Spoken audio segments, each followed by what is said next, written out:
Hi everyone, my name's John. Welcome back to my channel. A few months ago in December, I put out a video of some books from one of my favorite university presses, the University of Chicago Press. And it was 10 books that I had laying around for a while and just wanted to show but hadn't really had the motivation. And today I have several more books. These are mixed from the University of Chicago and Princeton University Press. So, about half and half. There are about twice as many books here, but several of them will go really quickly because they sort of are self explanatory. And I wanted to do those first and just get those out of the way, and then talk about the books that maybe you would like a little bit more information about towards the end of the video. So these first biographies that I have, and there are 8 books here, they're all biographies, and I'll talk about the other 6 in a second. Let me just show you these two to begin with. I get intermittent emails from the University of Chicago Press asking if I would like copies of their new biographies, and sometimes they write biographies about philosophers and just people who are, working in the history of ideas. And they sent me this. This is from their Critical Lives series. Yeah, which has, this is a list of all the books in their Critical Lives series. So they have, obviously, many. And this is their one on the French philosopher Jean Baudrillard. This is by Emmanuel Fontaine and Brand Nicole. A short little biography. Says it is the first English language biography of Baudrillard. That sounds hard to believe, but apparently from what I saw online, it actually might be true.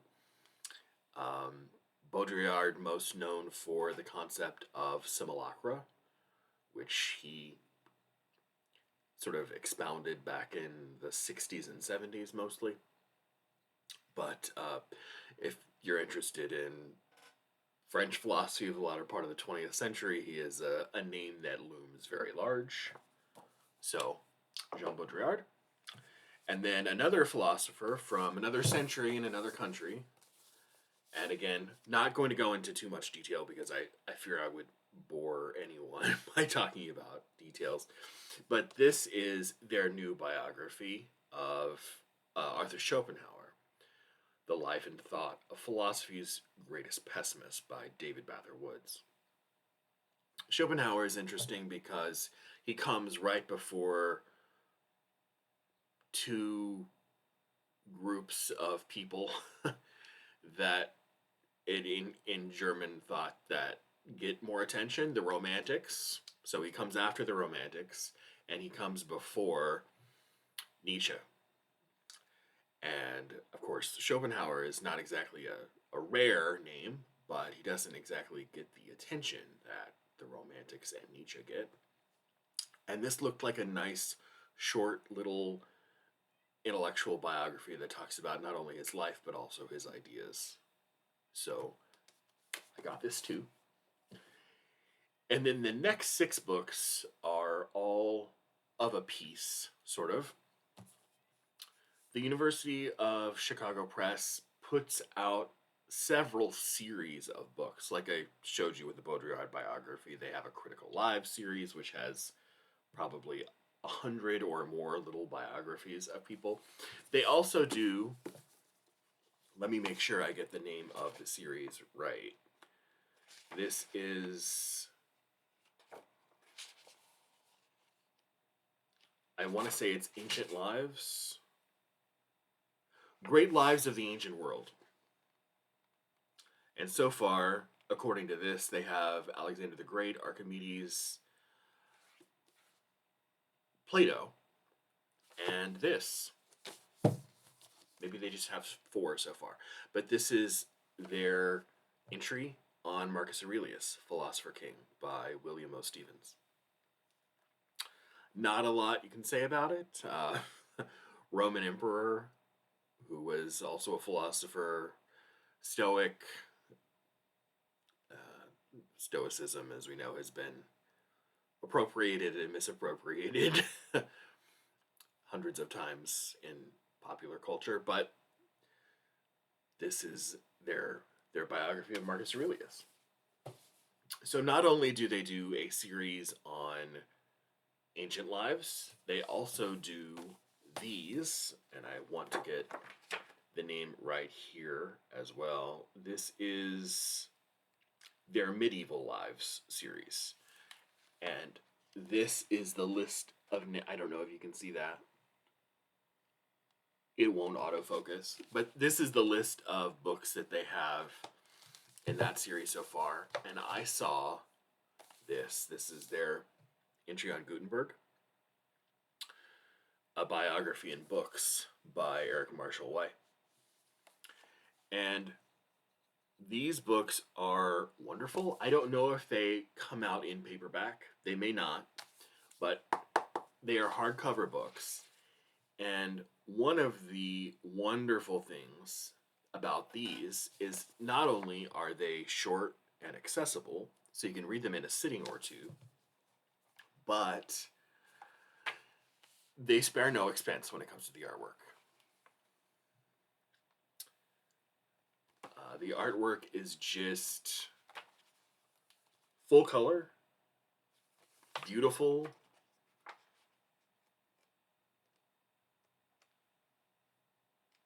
I think I may have already shown that, but the pages are thick and glossy.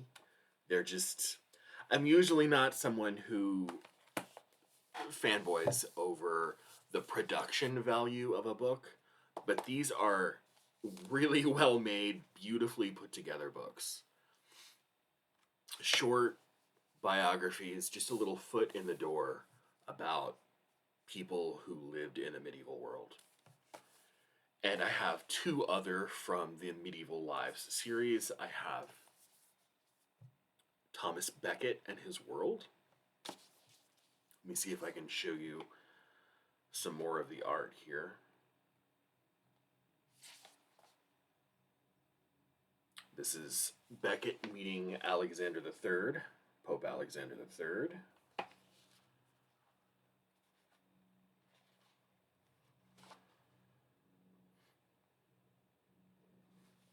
This is pilgrims being healed at Becket's tomb. But again, short, digestible biographies of important medieval people. Thomas Becket and His World by Michael Staunton. And one more from the medieval series. This is their biography of Emperor Frederick Barbarossa, by G.A. Loud. And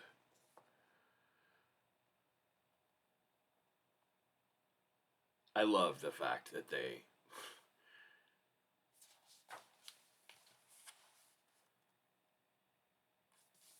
these full color plates, I know, are not cheap to put in books. Neither is the quality of this paper either, but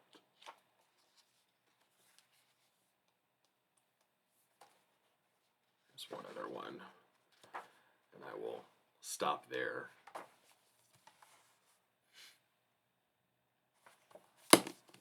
And these are even better. So the last, well, I don't know if it's the last one.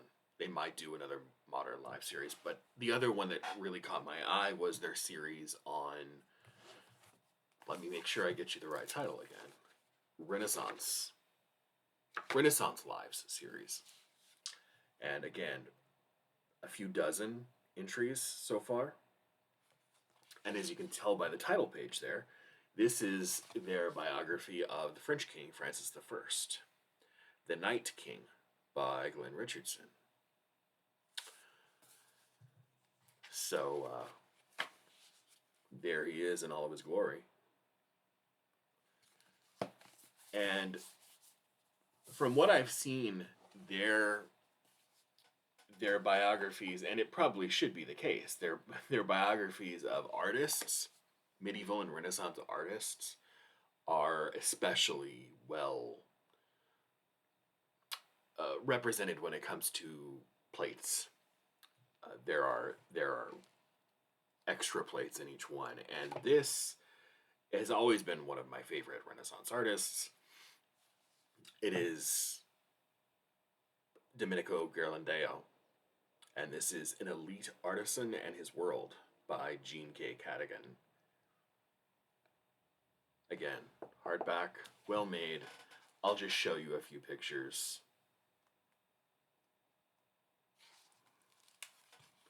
Stunningly beautiful. Just absolutely beautiful.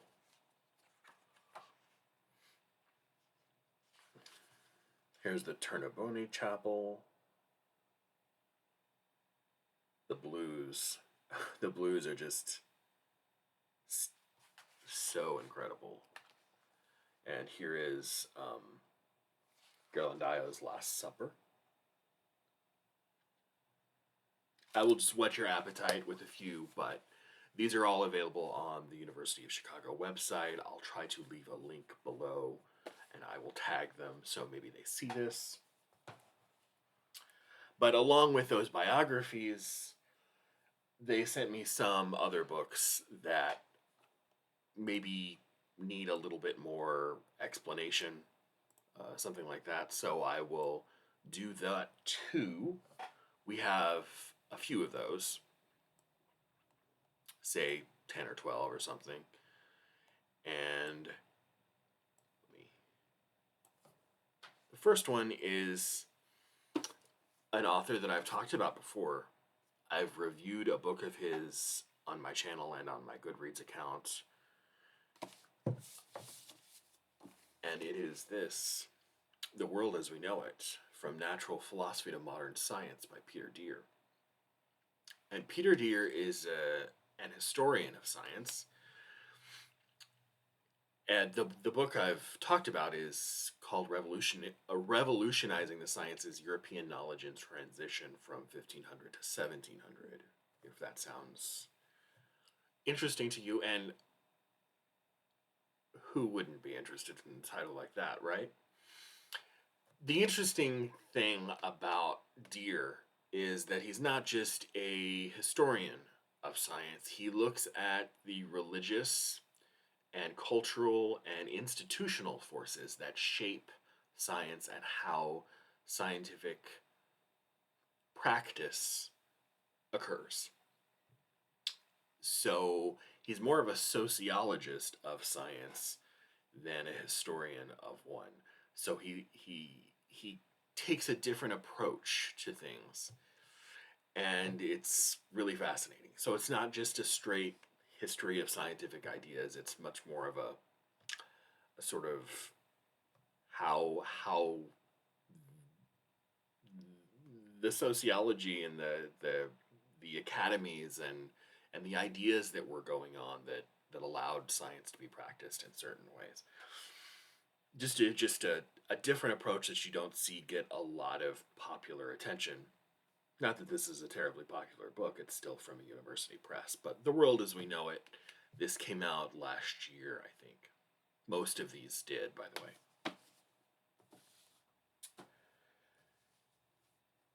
That was from University of Chicago Press. This is from Princeton. I don't know if I should have mixed them up the way I did, but this is The First King of England. Ethelstan and the Birth of a Kingdom by David Woodman.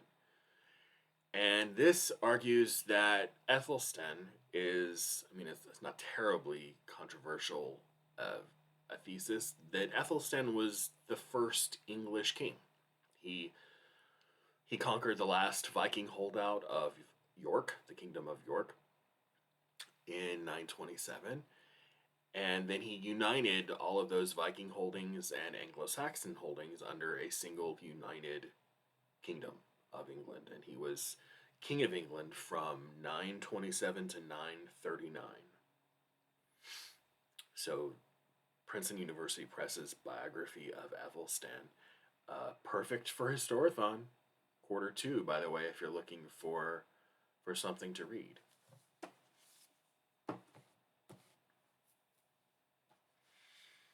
Next is also from Princeton. This is a bigger biography, 450 pages, but the subject looked very interesting to me, so I requested it, and they were kind enough to send it to me.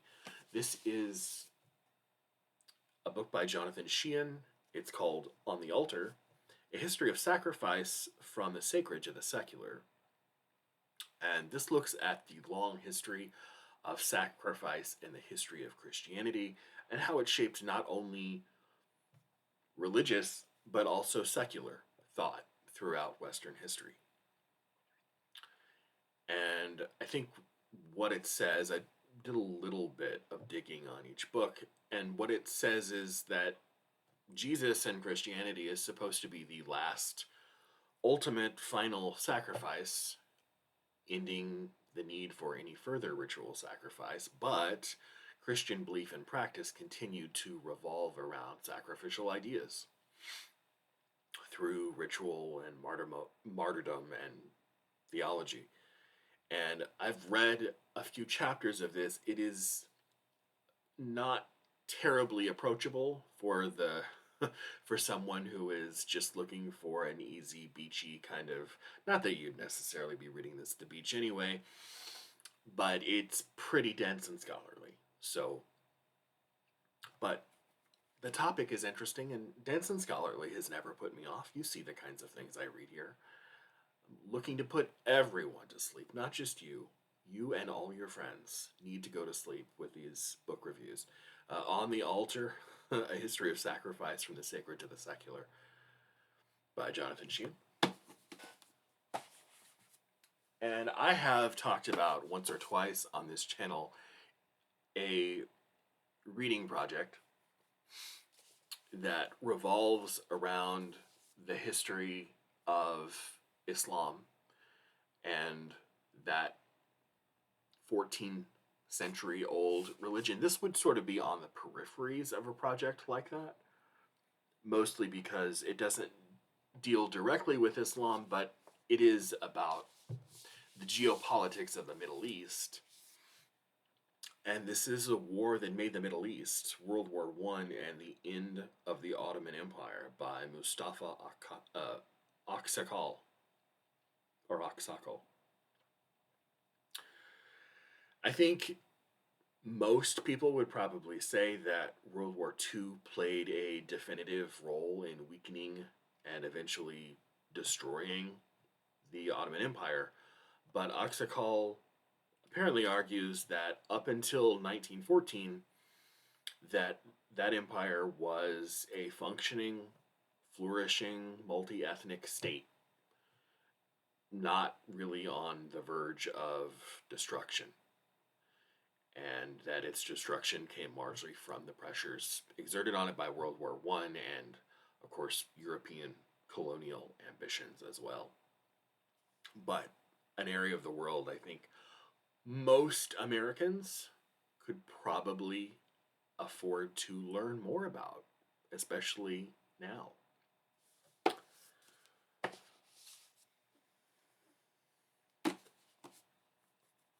And Princeton University sent me this a long time ago. I actually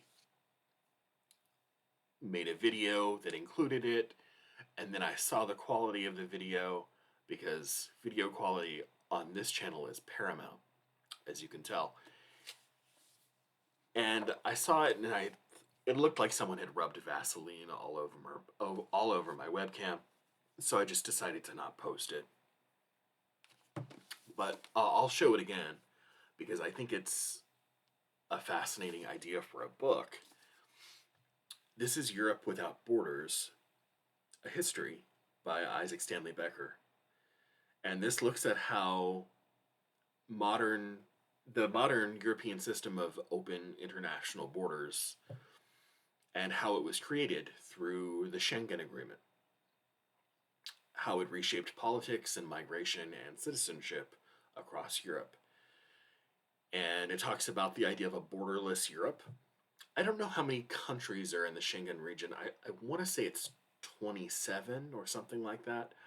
But how the idea of borderless Europe was the result of political negotiations and economic goals and social struggles, with the Schengen system eventually allowing people, goods, and capital to move freely between participating states, and how it became a key foundation for European integration. So, Europe Without Borders by Isaac Stanley Becker.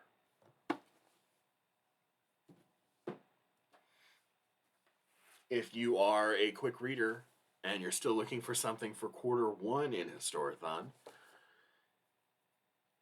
how about this? Oh, it has a blurb from Amanda Padani on the back, who wrote Weaver, Scribes, and Kings. I just noticed that. This is from Princeton University Press. This is Love, War, and Diplomacy. The Discovery of the Amarna Letters and the Bronze Age World They Created. This is by Eric Klein. Eric Klein is an archaeologist and ancient historian. I think he works at George Washington University. Yes, George Washington University, probably best known for 1177 BC, which is his book about the Bronze Age collapse.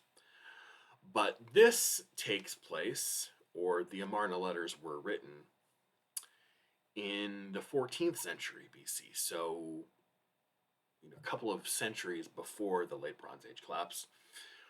And the Amarna Letters are a series of diplomatic tablets that show rulers in the Near Middle East communicating and forming alliances and managing conflict between themselves. And it's one of the more recent publications in a spate of books we've been getting for the last, 40 or 50 years, that increasingly show that the ancient world, even people of civilizations before the late Bronze Age collapse, existed in a world where there were deep interrelated connections and relationships between kingdoms, and diplomatic goals and gift exchange and negotiation of alliances and arranged marriages and all of that stuff. And it's just the Amarna Letters are just a great insight into that world and that period of time. So the new book by Eric Klein. Eric Klein recently did, he was on the Empire podcast with William Dalrymple and Anita Anand, and they were they had a 4 or 5 long series discussion about the Bronze Age collapse, late Bronze Age collapse. Really interesting talk if you like the Empire podcast. Okay, let me rearrange some books over here.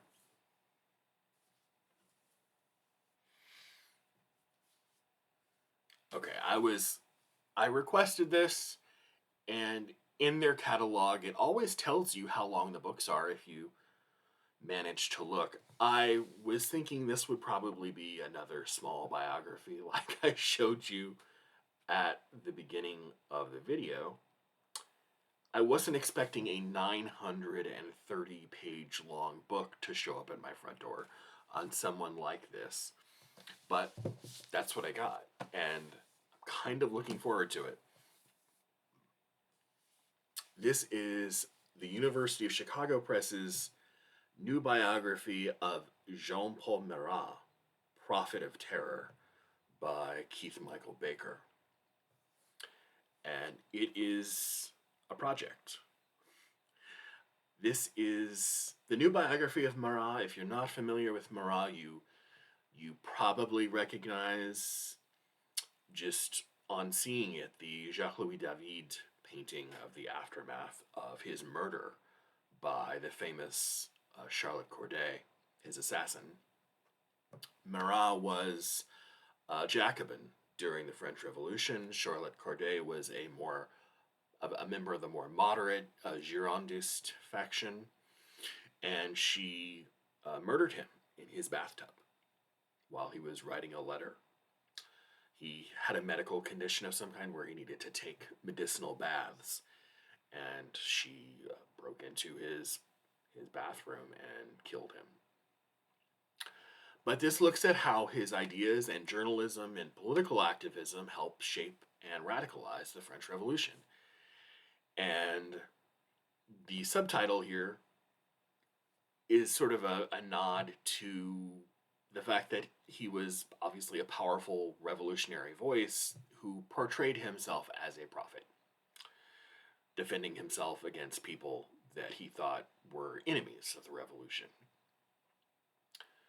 So, more than I thought we knew about Jean-Paul Marat, all in one book.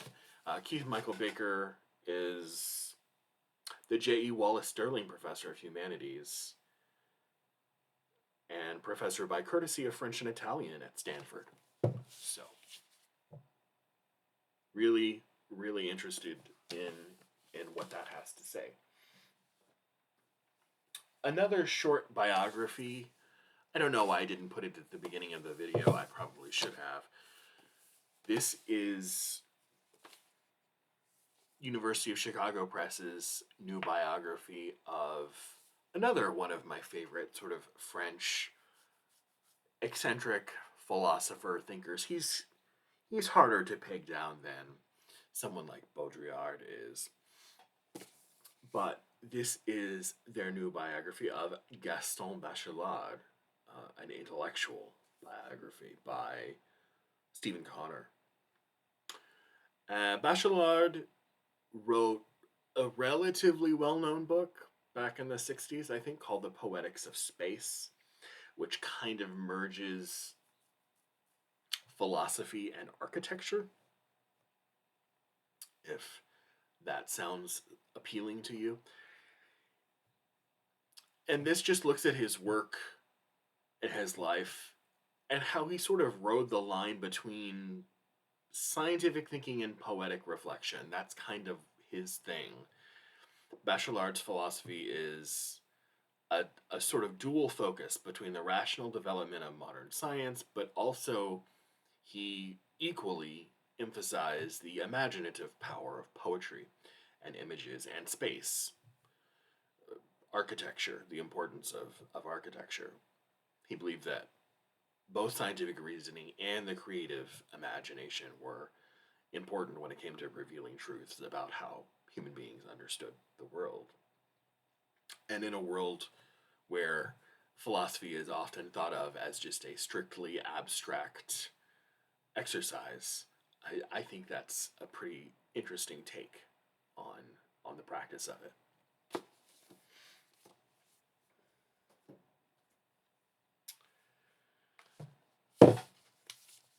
So, to accompany my new biography of Domenico Ghirlandaio, I also requested from the University of Chicago this book. I guess I was in a particular mood for Renaissance art. This is Brunelleschi and the Moment of the Renaissance by Marvin Trachtenberg. And again, I can't help but show you some of the images in here because there's the Florence Baptistery.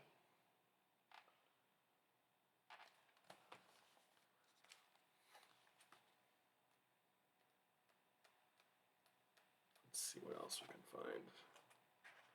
This is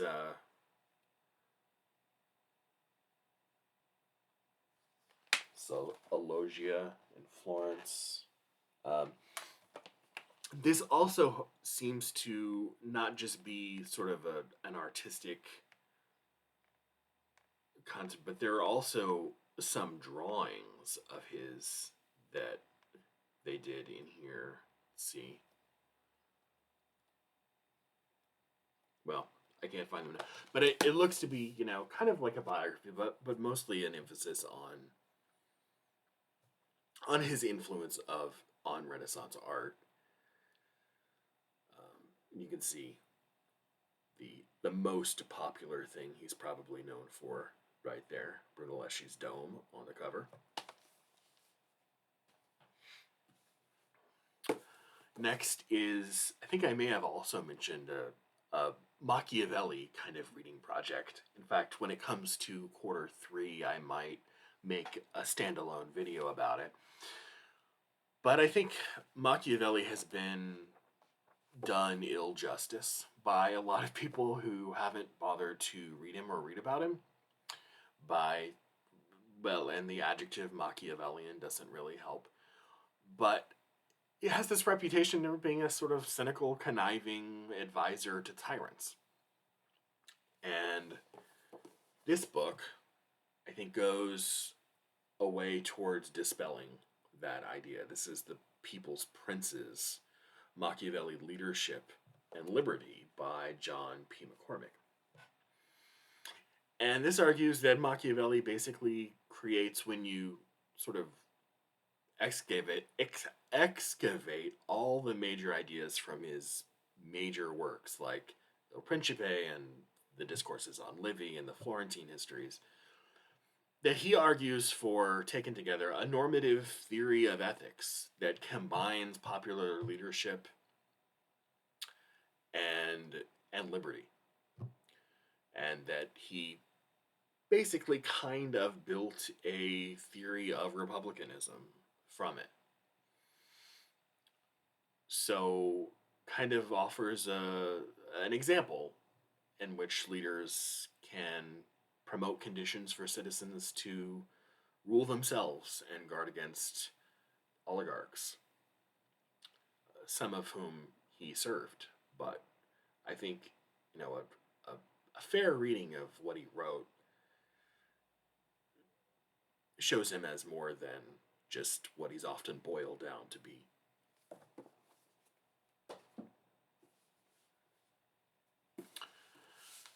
Okay, 3 more books, I promise. I don't mean to make this an overly long video, I promise. But this is also from the University of Chicago. This is The African Foundations of Europe. Atlas's Bones, The African Foundations of Europe by D. Vance Smith.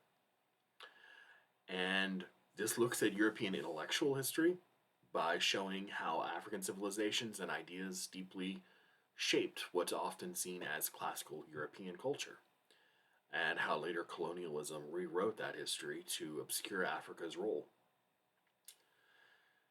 Smith argues that much of what Europeans consider foundational, including literature, philosophy, and political thought, was influenced by African sources. Key European texts and traditions draw on African thinkers and traditions from places like Egypt, Carthage, and North Africa, but these influences were later marginalized and misrepresented as Europe developed medieval and colonial tendencies, I guess.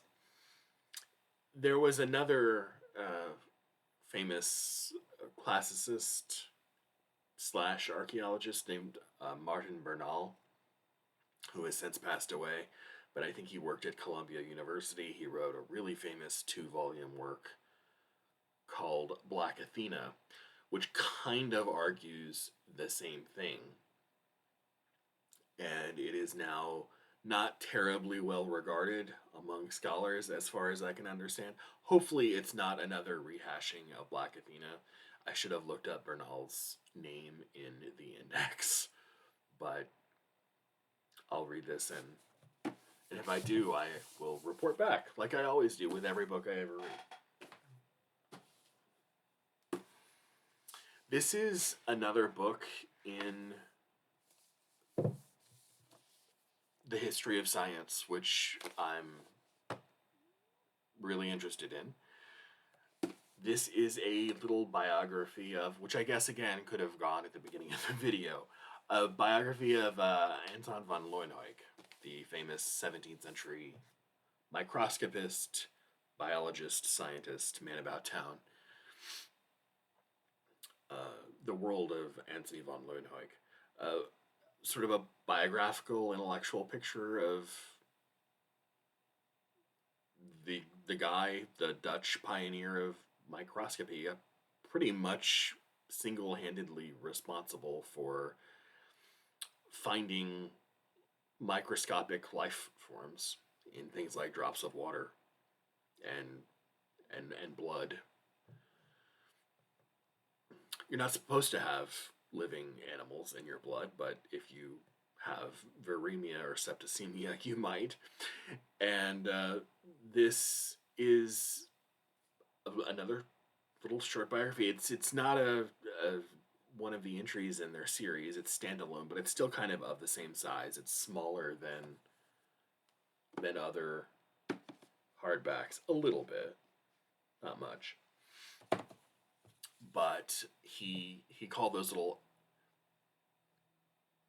well, they're not technically animals, but organisms that he found in water and other places, animalcules, little animals.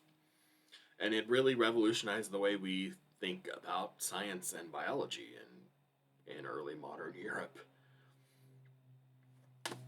Okay, one last book, another large book. This is it's got an interesting cover, an eye-catching cover, which really speaks to the entire idea of the book. This is The Killing Age, How Violence Made the Modern World. And if you zoom into the cover there, you can see someone standing on a pile of bones by Clifton Crace. And this looks at the time roughly from 1750 to the early 20th century, part of the time that we call the Anthropocene, but he argues that we should have another name for it, and that is the Morticene, as in the age of killing. And he says that this was a time driven by unprecedented death, violence, slaughter, etc. against not just people, but animals and environments. And that violence was central to the making of modern global capitalism and how it reshaped the modern world's political, economic, and ecological landscapes. Rather than seeing progress, enlightenment, and industrialization, as we so often do, as primarily constructive forces, Clifton Crace argues that